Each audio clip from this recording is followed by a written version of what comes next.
Бүгін бізде қонақта Серікбол Сайлаубек. Халыққа не керек, соны беруіміз керек. Той бизнес тоқтады. Өте орынды сұрақ. Сөзіңіз бен ісіңіз қаншалықты сәйкес бір-біріне? Халықтың ақшасын емес, батасын жинадым. 35 жыл болды. Именно осы сұрақты күтіп жүргеніме ше. Жинап қойшы енді, мен міндетсін тұрған жоқпын. Сыртына бәрі сөйлеп жатыр, әйтеуір поддержка беріп жатыр, уайымдама, бәрі дұрыс. Мен риза болдым. Арманға риза болдым. 5 күнге соқыр болып қалдым. Мына жалған өмірдің дүниесі де, машинасы, коттедж, атақ, даңқы бәрі 5 дейін жоқ қой. 0.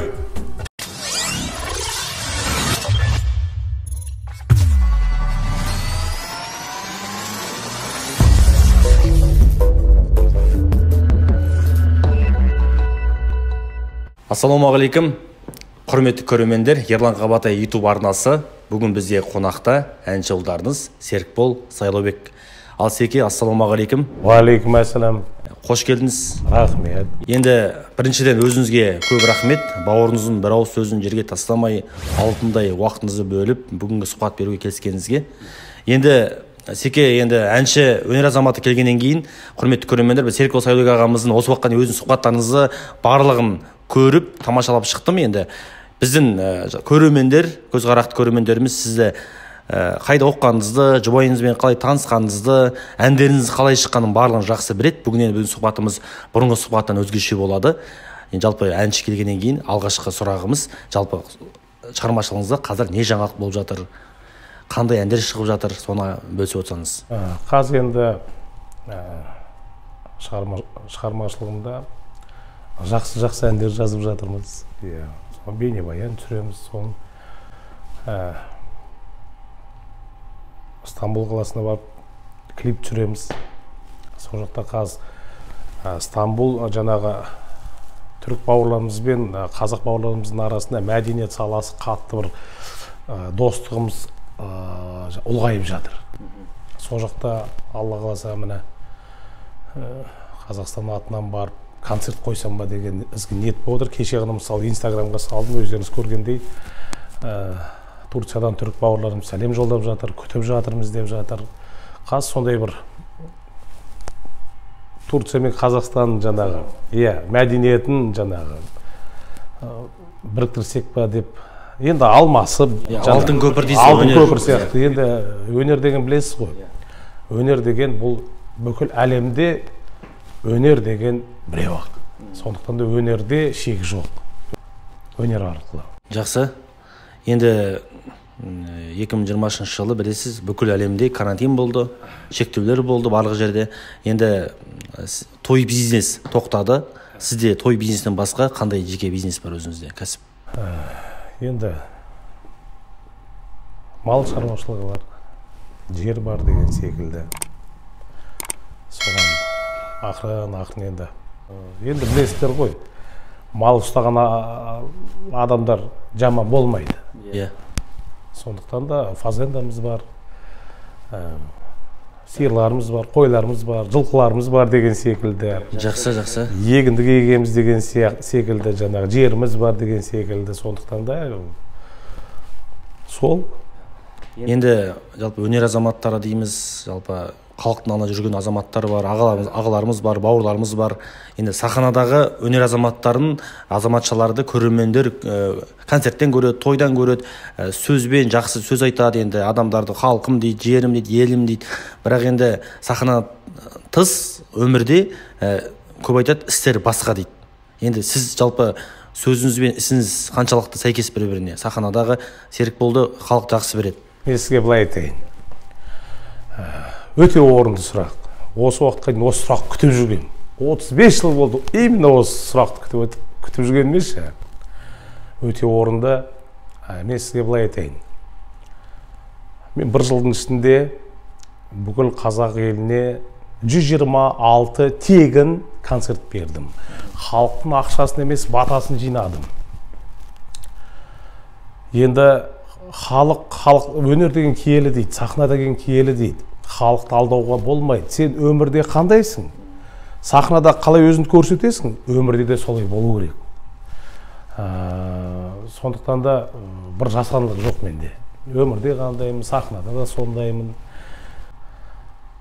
Кеше ғана өнерге келген мысалы медаль алып жатады. Өнерде енді бәрін сыйлаймыз, бәрін жақсы көреміз. Медаль алып, ана халықтың атынан сөйлейтіндер бар ғой. Біз енді халықтың баласы болғаннан кейін деп сөйлейді. Медаль алып алған. Жоқ, үлкендеріміз емес, жастардың арасында. Келген кеше ғана болған. Иә, келген кеше ғана, бірақ білмеймін қалай жаңағы не. Мен айтарым, елдің мысалы орыстарда сөз бар. Мысалы көресің, мысалы халықтың атынан сөйлеп жатады. Былай қарасаң, халыққа бір мені қойшы енді, мен міндетсін тұрған жоқпын, тегін концерт бердім деп айтады ғой. Человек должен соответствовать своим сказанным словам. Сен тек айтылған сөзбен емес, ісіңмен дәлелдеу керексің.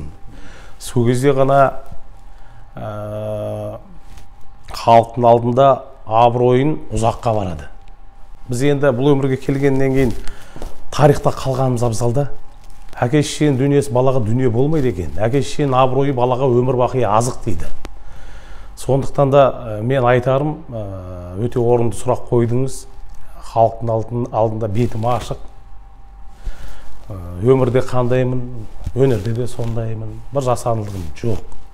Қалғандар біреу үшін жауап бере алмаймын. Әркім өз жүріс-тұрысына жауап берген абзал. Енді жаңа орыс деп қалдыңыз. Орыс мақалына айтып жатсыз, енді бүкіл сұхбат бересіз барлық жерге. Сол кезде сіздер барлығы лепсті сұрайды. Лепспен дуэт қашан? Былай ғой, басында енді лепспен жаңағы бір ағаларымыз лепстен дуэт жасаймыз деп жасап, сондай бір болады ғой. Енді ол лепстің жаңағы өнерін сыйлаймыз.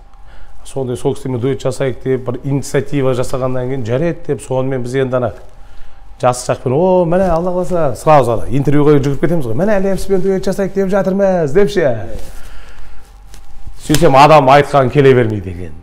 Ол жерде мен кінәм емес, жаңағы арамызда сөйлескен адамның енді бір қол жетпей қалған шығар ма деген ойдам. Бірақ ештеңе етпес. Ол маған бір патология емес, лепспен ән айту. Арман емес. Арман емес. Енді жасайық дедік, қолымыздан келе алмады енді. Бірақ алдын ала бір мақтанып қойдық та енді, жас құшақпен ше. Бірақ былай жасайық. Біз қазақпыз ғой. Қазақ бір-бірін көтеру керек. Мысалы, лепске ұқсайсың дейді ғой бәрі. Мен айтам, ол дұрыс емес. Наоборот, былай айту керек. Қазақты қалай көтеру керек? Ойбай, лепс саған ұқсайды екен ғой. Дұрыс па? Бізді ол әншілердің астына емес, үстіне қойыңдар. Сол кезде ғана біз өсеміз. Сондықтан да лепс патология емес. Жақсы, енді бүгін лепстің нүктесін қойдық біз онда. Енді құрметті көрермендер, лепс туралы сұрамаңыздар. Өзінің қазақтың лепсі Серікбол Сайлаубек деп біліңіздер. Енді жаңа айтып қазақты көтеру керек. Әрине. Жақында осы бізден бокстан әлем чемпионаты болды. Қазақ бауырларымыз, ағаларымыз барып алтын алды, күміс алды. Жігіттеріміз жақсы өнер көрсетті. Мынау бізде олимпиадада болмай қалған алтынды осы әлем чемпионатына алдық. Сол жақта біздің мынау лақап аты өзіңіз бауырыңыз, досыңыз Дикий Арман барып жігіттерге қолдау көрсетіп, жігер танытып, мотивация беріп, ақшалай беріп, көмек беріп жігіттерге. Ол әлеуметтік жерде халықтың ойы екіге бөлінді. Ол боксқа қатысы жоқ адам ол жерде ол не істеп жүр, ол қалай, ол былай деген секілді. Сол туралы пікіріңіз, енді сіз Арманмен жақсы араласасыз ғой. Енді мен сіздерге былай айтайын. Мен риза болдым. Арманға риза болдым.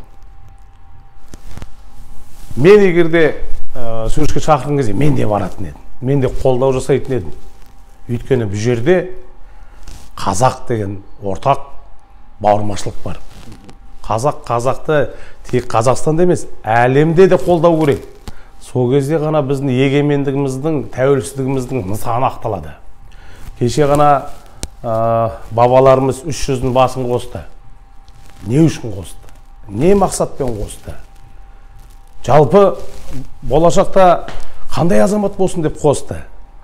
Болашақта бір-біріне бауыр болсын. Болашақта бір-бірінің жыртық жеріне жамау болсын. Болашақта басқа елдерге жаңағы жем болмасын. 300-дің басын қосып, сондай, мысалы, Аллаға шүкір, тәуелсіздік, Қазақстан деген тәуелсіздік, егемендік еліміз бар, бейбітшілік заманымыз бар. Ал Арман бауырымыздың жасап отқан жаңағы қолдауына мен ырза болдым. ол біз тек қана арман емес, бәріміз қолдау жасауымыз керек. Бәріміз бір-бірімізге бауыр болуымыз керек. Сондықтан қазақтар бір-біріне бауыр болыңыздар. Бір-біріңізді жамандамаңыздар. Бір-біріңізді қолдан келсе көтеріңіздер. Өйткені бұл қамшының қысқасамдай өмірге кімдер келіп, кімдер кетпеді. До нас были блатные, после нас блатные останутся дейді. Біз бүгін бар, ертең жоқпыз. Біз қазір мысалы, ой, анау жаман, мынау жақсы, анау жаман деп жүрген кезде ұрпақтарымыз ертең жаңағы қалай айтсам болады, ұрпаққа дұрыс тәрбие емес. Сондықтан да өмірімізді арзандатып алмайық. Ал егерде біз анау жаман, бір-біріміздің жаман жағымызды көп қарай берсек, онда жаңағы өмірімізде сондай болады. Ана орыстарда айтады ғой, плохого человека не бывает, есть плохие привычки дейді. А эта привычка у каждого из нас есть дейді. Сондықтан да жаман әдеттен аулақ болайық, жақсы адамның көк туын желбіретіп, бүкіл әлемге қазақ кім екенін көрсетейік. Қазақ немен бізді әлем таниды? Бір-бірімізге деген бауырмашылықтың арқасында, бір-бірімізге деген ниетіміз арқылы таниды. Сондықтан да текті жердің ұрпақтары бүкіл қазақ бауырларыма айтарым, алтындарым, жандарым, Құдай бере салған алтындарым, бауырларым, аман болыңдар, бір-біріне тіреу болыңдар. Бір-бірлеріңді жамандамай, бір-бірлеріңді көтеріңдер. Көре алмаушылық деген болмайды. Сондықтан да Арман бауырымызға айтарым, молодец. Молодец. Дұрыс жасады. Кеше орын алмай қалғандарға да қаржылай. Ол не үшін? Ол мысалы Арман ол жаңағы не обязан? Мысалы былай қарасаң. Бірақ ол не үшін барды? Ол рухты жігіт та. Сол ана жаңағы жарыста жеңіліп қалса да солардың рухын көтеріп қойды. Бүгін жеңілсіңдер, ертең жеңесіңдер деп, ол просто көңіл қой. Кішкене еңселерін көтеріп қояйын деген ізгі ниет қой. Көрдіңіз бе? Қайда жүрсек те мына бөлінуге болмайды. Сіз жаңа айттыңыз ғой, неше түрлі ой болады. Бөлінгенді бөр жейді дейді. Қолымыздан келгенше бірімізді көтерейік. Тек ол арман ғана жасамау керек. Бәріміз жасауымыз керек. Қолдан келсе бәріміз бірімізге поддержка жасайық. Қуанышта да, қайғыда да бірге болайық. Ауызбіршілігі бар елдің ғана болашағы болады.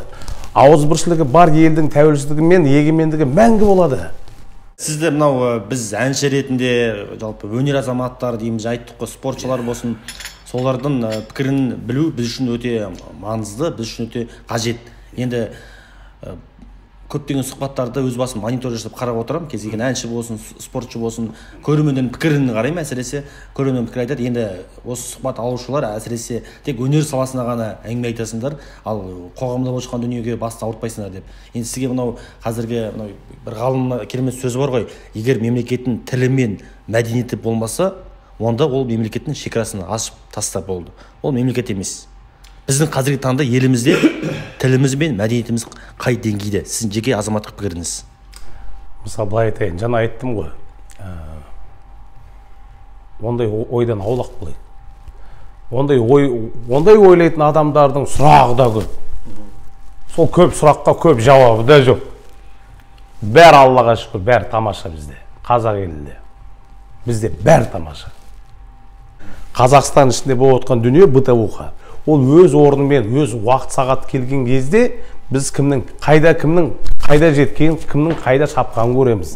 Айтпесе, былай бір жаңағы уайымдайтын ештеңе жоқ. Қазақ елінде бәрі тамаша. Қазір Алла қаласа, міне егемендік алғанымыз қанша, тәуелсіздігімізге 30 жыл болды, иә? Енді бәрі бірден болмайды ғой. Адам асыққанмен уақыт асықпайды. Бұйырған кетпейді, қуалаған жетпейді дейді. Мы предполагаем, Всевышний располагает Аллах дейді. Сондықтан да бәрі өз уақытысымен жігіттер. Біз андайда сразу бәріне жеткіміз келеді. Жоқ, ондай болмайды. Әр нәрсе өз орнымен болу керек. Мысалы, әңгіме жоқ. Бәрі бар бізде. Ең басты денсаулықтарың бар болсын. Қалған бәрі, мен сіздерге былай айтайын, осыдан 3 жыл бұрын, 4 жыл бұрын ба? 3 жыл бұрын ғой деймін. 5 күнге соқыр болып қалдым. 5-ақ күнге. Қараңғыға түсіп қалдым. 5-ақ күнге. Қазір 5 күн тез өтеді ғой. Иә? Тез өтіп кетеді ғой. Бір уақыттың несі жоқ, иә? Тез өтіп кететін сияқты 5 күнің, иә? 1-7, 5 күн деген. А оказывается ол дұрыс емес екен. 5 күн деген ойбай, ол сұмдық уақыт екен ғой, қараңғыда. Сол кезде мен нені түсіндім? Мына дүниең де қалады екен. Енді соқыр болып қалған, қалай айтсам болады, ол көріп жүріп көрмей қалсаң, мына әлем жоғалтып алсаң, сол кезде мен шошыдым. Неден шошыдым? Бітті ма сонымен? Тірі өліксің ғой? Тірісің, бірақ іштегі көрмейсің. Айтпаса осы уақытқа дейін көрдім. 5 күнде мен бір-ақ нәрсе түсіндім. Адам ішкі рухымен қалады екен. Ішкі рухымен. Рух деген не ол? Адам қараңғыға түскен кезде өзі жалғыз. Сыртына бәрі сөйлеп отыр, әйтеуір поддержка беріп отыр, уайымдама, бәрі дұрыс. Жоқ, қараңғыға түскен кезде адам өз-өзімен қалады. Бітті. Сол кезде мен түсіндім. Мына жалған өмірдің дүниесі де, сұрағы да, жауабы да, машинасы, коттедж, атақ, даңқы бәрі 5 тиын жоқ қой. 0. Сондықтан да соны түсінгеннен кейін, сол мен 5 күнде 6-шы күн операция жасады. Көзім көрді. Көзім ашылды, бірақ анық емес. Бірақ жарық көрдім. Күн сәулесін көрдім. Сол кезде мен риза болғаным. Таңертең ұйқыдан тұрасыздар ғой. Күнді көрдіңіздер ме? Бітті, байлық деген сол екен ғой. Бітті, мына көзді аштың, мен үшін байлық осы жарық екен ғой. Көзімді аштың, күнді көрдім. Содан бері таңғы 5-те тұрып алам, таңғы 4-те ме 5-те тұрып алам, күн сәулесін күтіп отырмын. Больницаның терезенің түбінде ше. Күн шыққан кезде ризамын ғой. Мына жалған өмірдің атағына да, дүниесіне де дым қызық жоқ менде қазір. Ең бастысы басымыз аман болсын дегенім сол, денсаулықтарың мықты болсын дегенім сол. Мына жалған өмірдің сұрағы да көп. Сұрақ көп болғанмен жауабы аз. Сол кезде маған ана больницада отырмын жаңағы. Айтып кетейін бір әңгіме. Даласында отырмын, таза ауа жұтып, завтрагымды ішіп ап таңғасында.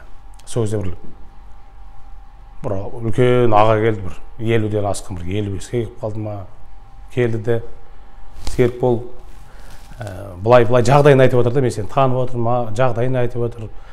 Мен жаңағы квартирада тұрам, үйім жоқ, балам тастап кетті.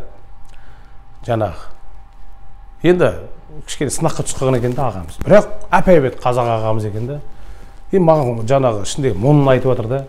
Сендер енді байсың ғой, атағың бар, ақшаң бар, саған ондай проблема жоқ шығар деп. Тыңдап отырдым сонына дейін. Сонымен ағамыз өзінің ішкі жаңағы қайғысын айтып болғанда мен айтам ғой. Ал енді аға, мен сізге бір сұрақ қояйын. Байлық, көлік, атақ деп отырсыз ғой. Сізде 2 көз көре ме деймін ғой. Я Аллаға шүкір деймін. Онда былай істейік дедім. Мен сізге бүкіл атағымды берейін. Бүкіл тапқан дүниемді берейін. Коттеджін, машинаны, атақ бәрін берейін. Маған 2 көзіңізді бересіз ба дедім. Ойланып қалды ағасы. Мен көге, маған қарағанда сіз бай екенсіз ғой дедім. 2 көзін көрсе, маған 2 көзді көретін адам бай болып саналады мен үшін. Сондықтан да бар байлықтарыңызды сақтаңыздар, денсаулықта. Мына дүние, атақ, көлік деген бәрі 5 тиын. Ертең жоқ болады бұл. Ол бекер. Міне. Көрдіңіз бе? Кеше ғана мысалы мына бір құдамыз қайтыс болды Талдықорған қаласында. Соның бауырлары айтып жатыр. Серікбол дейді. Ана кісі қайда істемеді? Лауазымды жерде істеді. Бастық болды. Мына үйін қараса зәулім сарайды. Ана жерде бір джиба, ана мына жерде бір кама. В общем, жетеді. Дүниеге жетеді енді. Соны әнелер айтады. Бірақ қарашы өзі кетіп қалды дейді. Не көрді? Не шетел көрмеді дейді. Ағамыз не шетелге бармаған дейді. Жұмыс деп. Ал міне жарайды, ал бәрін жинап қойды алды. Қайда өзі дейді. Кетіп қалды ғой дейді. Сондықтан да дүниені бірінші орынға қоймаңыздар. Ең бірінші орынға қарым қатынасты қойыңыздар. Үлкенге құрмет, жастарға ізетті қойыңыздар. Бір-бірлеріңізге деген адами жаңағы сондай айтады ғой, арттан ештеңе қылмайды, тек қана сыйласымдық қылады. Сондықтан да адам баласын Алла Тағала жаратқаннан кейін бірімізді сыйлағанымыз абзал. Ең бірінші орында денсаулық. Болды. Қалған бәрі 5 тиын. Керемет, жақсы. Енді осыны біздің көрермендеріміз барлығы түсініп, қарап, біліп, сіздің жаныңызды ұғып отыр, көріп отыр. Енді сіз бір сұхбатыңызда айттыңыз, нағыз достарым мені қал жағдайымды сұрап келді деп айттыңыз. Енді дос дегенде сіз жақсылап айттыңыз. Енді әр адамның пікірі әртүрлі болады. Мен достарым сіз сол ауруханада жатқан кезде зағип жандар келіп менің жанымды, қалымды сұрады. Жиппен жүргендер, машинамен жүргендер біреу келмеді. Кейіннен олар сылтау айтты дедіңіз. Бұл былай екен. Енді стресске түсіп қалдым ғой, 5 күн жаңа стресс. Мен сол сізден сұрақтың несін айтайын, дос деген ұғымды айтып өтсеңіз. Нағыз дос қандай болу керек? Нағыз дос, мен сіздерге айтайын, жаңағы жиппен жүргендер келмеді дедім ғой. Оказывается, мен сол кезде көзім көрмепті ғой. Бұлар қасымда жүрген, бірақ сөйлей алмаған, бәрі жылап жүрген екен ғой. Демек қасыңызда болды дос. Қасымда болған екен, көрдіңіз бе? Мен ана стресске түсіп қалдым да, көз көрмейді 5 күн. 5 күн қасымда жүрген екен. Бірақ маған сөйлейін десе ана жылап жүрген қандай. Көрдіңіз бе? Мен ойлап қалыппын, бұлар келмеген деп. Сөйтсем қасымда жүрген солар екен жүріп. Содан кейін жаңағы енді сұхбат бергеннен кейін достарым айтады, серік болды. Мен айтам ғой, жоқ болыңдар ғой. 5 күн өзің көзің көрмеді ғой, қасында жүрдік қой. Бірдеме сөйлейік десек, андай жылап жібереміз дейді да. Ал енді маған болмайды ғой андай. Маған наоборот поддержка беруге, Секебай, ничего страшного, бәрі жақсы. Жылаған адам болса, уже мен паниковать етсем, көзімдегі тамырларым жарылады, ана жаңағы давление көтере алмай қалады екен да. Сол үшін бәрі жылап жүрген екен ғой. Ал енді мынаны айта кетейін, зағип жандарға рахмет, Алла разы болсын. Мына көзім көрмеген кезде достарым жүріпті қасында. Бірақ көз көрген кезде зағип жандарды көрдім. Қазір мына жерде мысалы мынандай не көрсетейін міне. Бұл енді ешкімге көрсетпедім, мен сіздерге көрсетейін. Міне. Маған шыдай аласыз ба? Сұмдық қана. Қиын. Міне көздің ішіне укол салады. Енді сондай бір сынақтан өткеннен кейін бұл енді қатты бір түсінеді ғой. Дос деген не ол? Дос деген ол бауыр. Бауыр деген не ол? Түсіну керек. Қайғыда да, қуанышта бірге болу керек.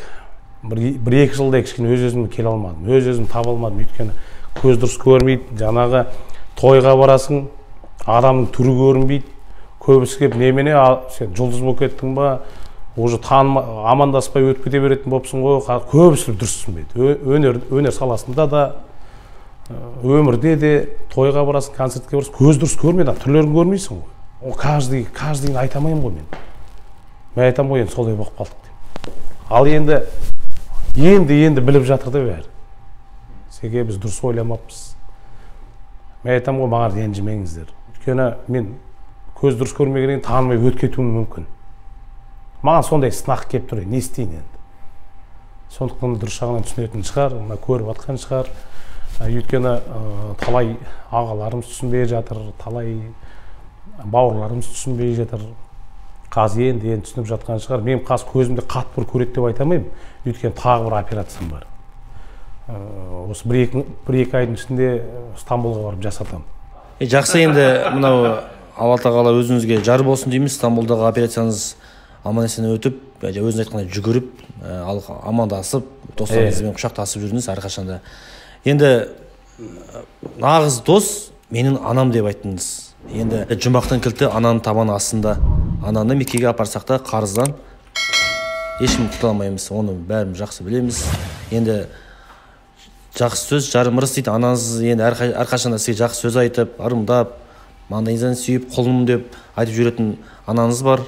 Анаңызға арнап ән шығардыңыз. Бейнебаян шықты жарыққа жақты. Сол анаңызға осы бізде мен сені жақсы көремін деген бізде кішігірім болсын неміз бар, айдарымыз. Сол анаңызға қоңырау шалып мүмкіндік болып жатса, әрине егер звондап жақсы көретініңізді айтсаңыз, бір естіп дауысыңыз естіп қомғаса. Міне анашым деп жазылып тұр. Алло, анашым, қалыңыз қалай? Ой, патшам, қалың қалай? Жақсы, мен сізді жақсы көрем, анашым. Ой, патшам, мен де сені жақсы көрем. Рахмет. Қайда жүрсең аман жүр, Аллаға рахмет. Рахмет, анашым.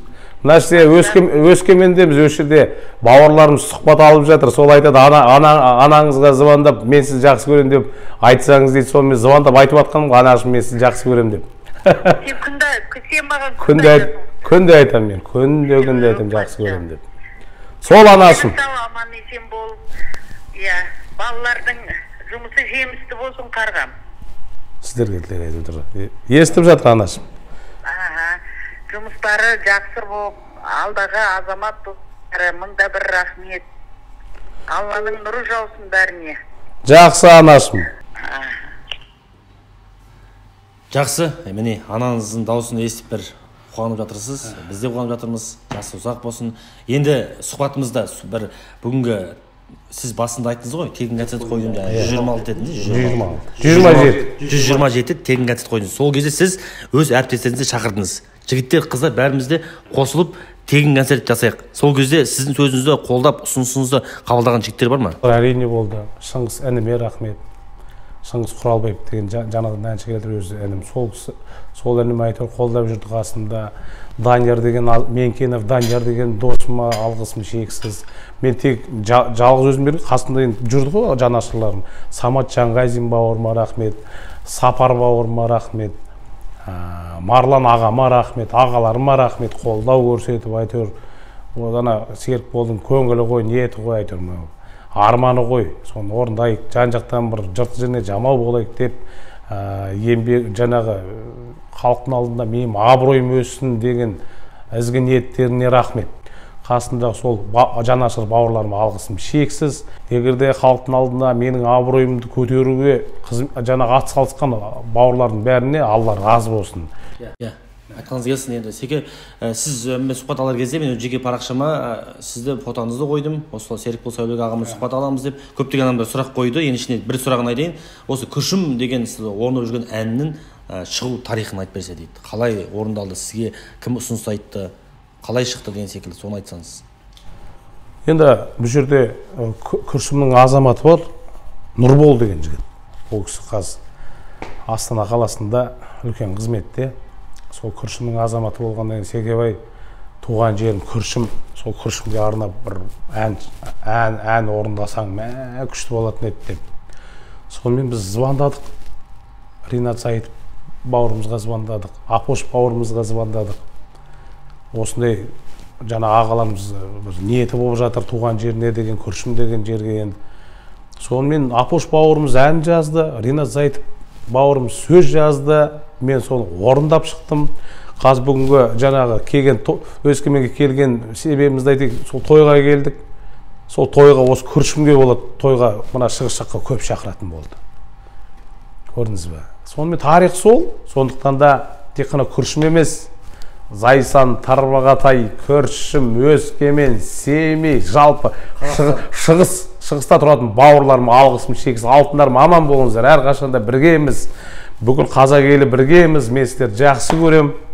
Аман болыңыздар, үйлеріңізде той болсын, қуаныш болсын. Сол тойда біз қызмет атқарып, әндерімізді сіздерге сыйлап жүре берейік. Ай, бәрекелді. Рахмет. Енді Секе, жалпы өзіңізге көп рахмет. Осы сұхбат беруге келіскеніңізге шығармашылық табыс тілейміз. Ең басты бірінші өзіңіз айтқандай денсаулығыңыз мықты болсын. Көп рахмет сізге. Құрметті көрермендер, біздің каналымызға жазылып, лайк басып, пікір қалдырып кетіңіздер. Бізбен бірге қонақта болған әнші ұлдарыңыз Серікбол Сайлаубек.